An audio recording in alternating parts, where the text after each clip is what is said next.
ऐसा कौन सा मंत्र या उपाय है जिसका करके सभी परेशानियों से छुटकारा पाया जा सकता है?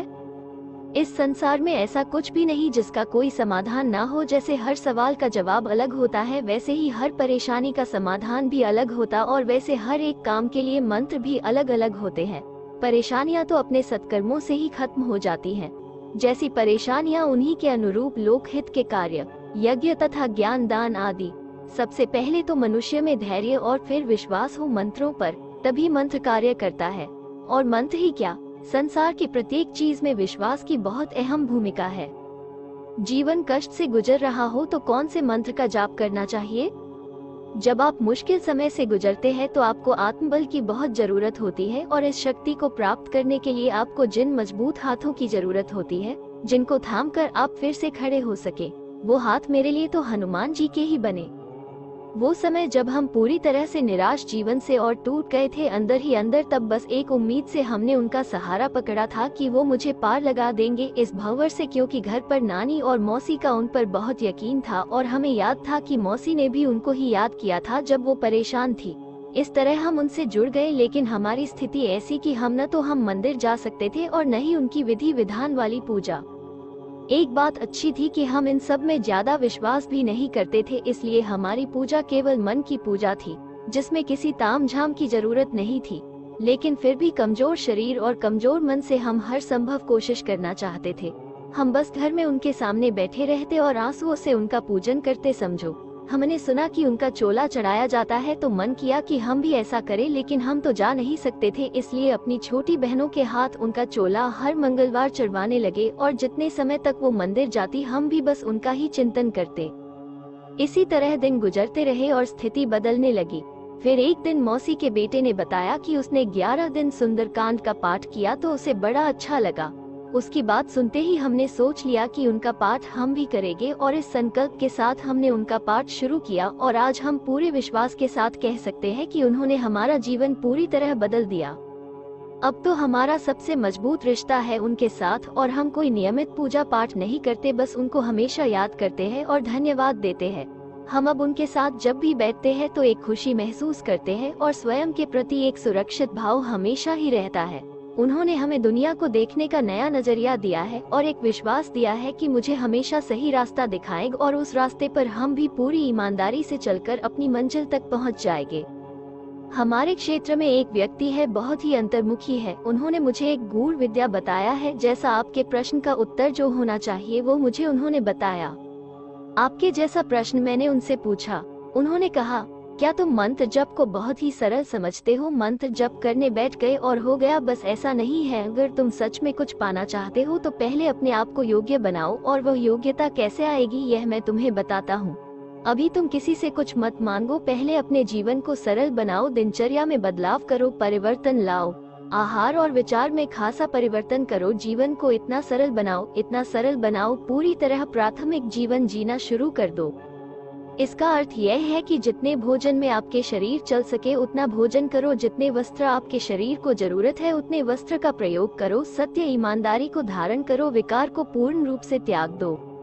क्रोध, लोभ, मोह आदि सब विकारों को अपने नियंत्रण में कर लो। ये सब करने के बाद जब आपका मन आपके वश में हो जाएगा, तब देखिए उस परम सत्ता का जो सजीव रूप में पृथ्वी पर उपस्थित है वो आपको संकेत करेंगे और किसी विशेष प्रमाण लक्ष्य को पूरा करने के लिए आपको प्रेरित करेंगे, और यह प्रत्यक्ष या अप्रत्यक्ष दोनों रूपों में हो सकता है। ये बात आपको बहुत ही सरल लग रही होगी, लेकिन ये सत्य है कि जब आप अपने मन को पूरे वश में कर लेते हैं तब निधि सिद्धि योगिनी और देवी देवता भी आपसे मैत्री करने लगते हैं। सुंदरकांड की महत्व के बाद एक चमत्कारी मंत्र के बारे में बात करते हैं, जिसके प्रभाव से जीवन की प्रत्येक समस्या विपत्ति समाप्त हो जाती है। मगर भगवान शिव का एक ऐसा मंत्र भी है जो सभी व्यक्ति जानते हैं और जिसे हर परेशानियों का समाधान भी माना जाता है, और यह भी माना जाता है यह मंत्र भगवान शिव को सबसे ज्यादा पसंद भी है। मैं जिस मंत्र की बात कर रहा हूँ उस मंत्र से ये भी माना जाता है कि उस मंत्र के बिना भगवान शिव की पूजा पूरी नहीं होती। मैं जिस मंत्र की बात कर रहा हूँ वो कुछ इस प्रकार है। ओम नमः शिवाय। पंचाक्षरी मंत्र सबसे शक्तिशाली मंत्र है। ये ललिता त्रिपुर सुंदरी को समर्पित है, जो आदिशक्ति की एक अभिव्यक्ति है। हालांकि यह एक प्रशिक्षित गुरु से दीक्षा के बिना जप नहीं करना चाहिए। यदि कोई गुरु नहीं है तो आपको इस मंत्र का जाप करने से पहले लाखों बार देवी मंत्रों का जप करना चाहिए। सबसे सरल और शक्तिशाली मंत्र है ओम नमः शिवाय। यह मंत्र बेहद शक्तिशाली है और इसने मुझे कई उपहार दिए हैं। मैंने सिद्धियां प्राप्त की हैं और अपने सपनों में कई मंत्रों के साथ आशीर्वाद भी प्राप्त किया है। इन मंत्रों का 3 बार जप करना एक ही देवता के 1,00,000 बार मंत्र जप करने के बराबर है। अनगिनत ध्यान विधियों से भी आशीर्वाद प्राप्त है, जो मुझे अपनी चेतना और ऊर्जा प्रणाली का विस्तार करने में सक्षम बनाती हैं। मैं मोक्ष प्राप्त करने के अपने रास्ते पर अच्छी तरह से हूँ। किसी भी समय और किसी भी समय ये जप किया जा सकता है। इसका कोई प्रतिबंध नहीं है।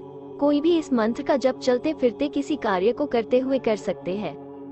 प्रत्येक दिन किसी भी राशि का जाप किया जा सकता है।